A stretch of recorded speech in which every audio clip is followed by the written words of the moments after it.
This is the pharaoh Amenhotep IV. And this is his lovely wife, Nefertiti.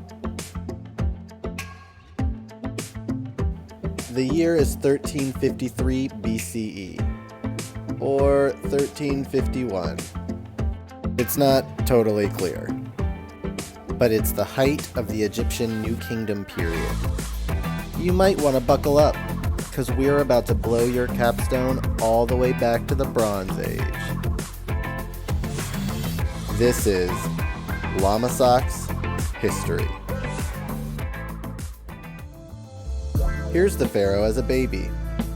His dad is Amenhotep III. His mom is Tia.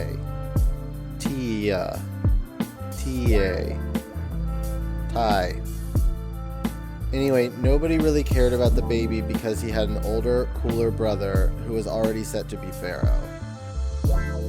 This is his older, cooler brother, Thutmose. But then Thutmose died, and suddenly the baby mattered. This is the god Amun-Ra.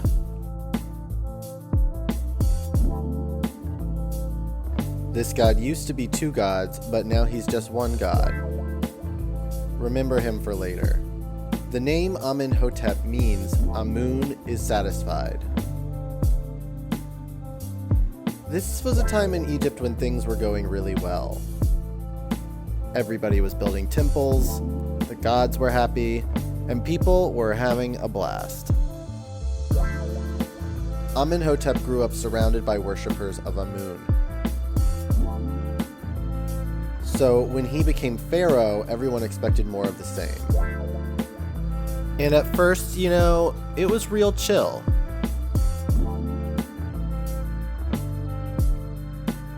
Amenhotep stayed in Thebes with his hot wife and his 6 daughters. Then he was like, wait. See, Amenhotep was really into this one little god called the Aten. The Aten was one small aspect of the god Ra, who was part of this god. Remember him? The Aten was the sun disk, a sun god disk, and Amenhotep just loved it.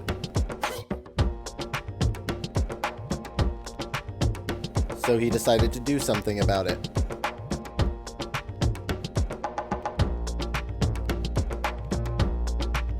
And then he kept doing something about it. He smashed all the other gods until all that was left was the Aten. It was just Aten, Aten, Aten all the time. The people were like, boo. They liked the old gods, and to be honest, nobody really understood what the hell Aten was anyway. I mean, a god with no face? Come on.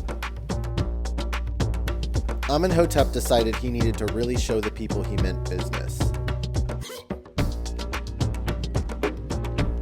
So he and Nefertiti changed their names to honor the Aten.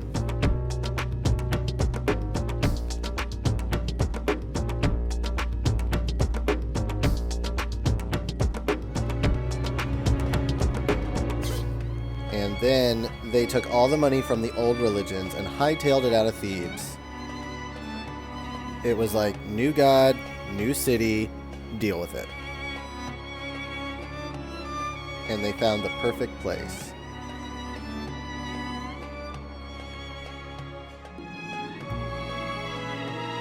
They built the new city up from nothing and named it Akhenaten, which means horizon of the Aten.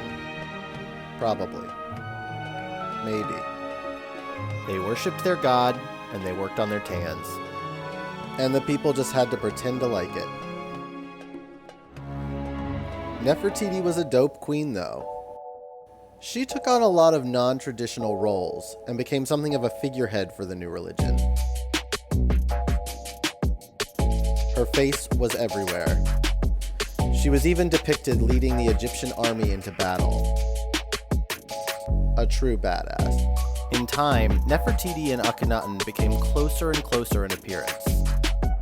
It turns out, Akhenaten was real in touch with his feminine side. It came to be that the two of them were regarded as almost the same person. So life in the new capital was pretty cute. Egypt essentially had two non-binary pharaohs. And everybody was really feeling themselves. But then there was a plague. It was pretty gross, and a lot of people died, including a few of Akhenaten's daughters. People started to be like, maybe this Aten stuff isn't working out. Then, Akhenaten himself popped his clogs. Now, Akhenaten did have one male heir, little Tutankhamun, but he was a baby, so mostly useless. So it was like, who's the pharaoh now? Well, this guy was. Okay, we don't actually know anything about this guy. He may have been Akhenaten's lover or his stepson, but it doesn't really matter because he was pharaoh for 1 year and then he died. So then Nefertiti was like, she wasn't Tutankhamun's mother, but she was a boss. So it's like, eh. Nefertiti looked around and was like, you know what, this place sucks. And she started redecorating. She was like, I hate this, and this, and this, and started totally erasing the Aten from the city. But then at the tender age of just 9 years old, little Tutankhamun was made pharaoh. He was like, I'm 9. Somebody tell me what to do. And that's exactly what they did. They told him to change his name. And to get rid of all the Aten stuff. So he did. Because he was 9. Tutankhamun died 10 years later. And then he was erased from history. Oh yeah, them too. Yeah, turns out the whole Aten period got totally nixed from the history books. Nobody in ancient Egypt wanted to talk about it. They were like,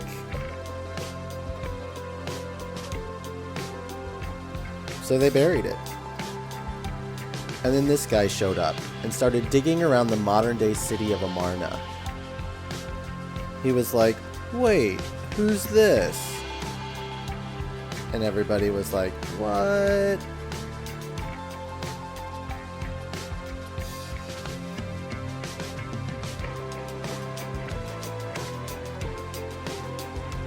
Then this other guy was poking around the Valley of the Kings, and he found a secret tomb.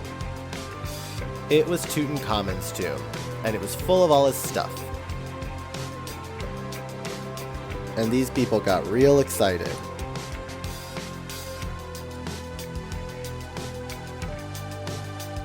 And then they got real dead.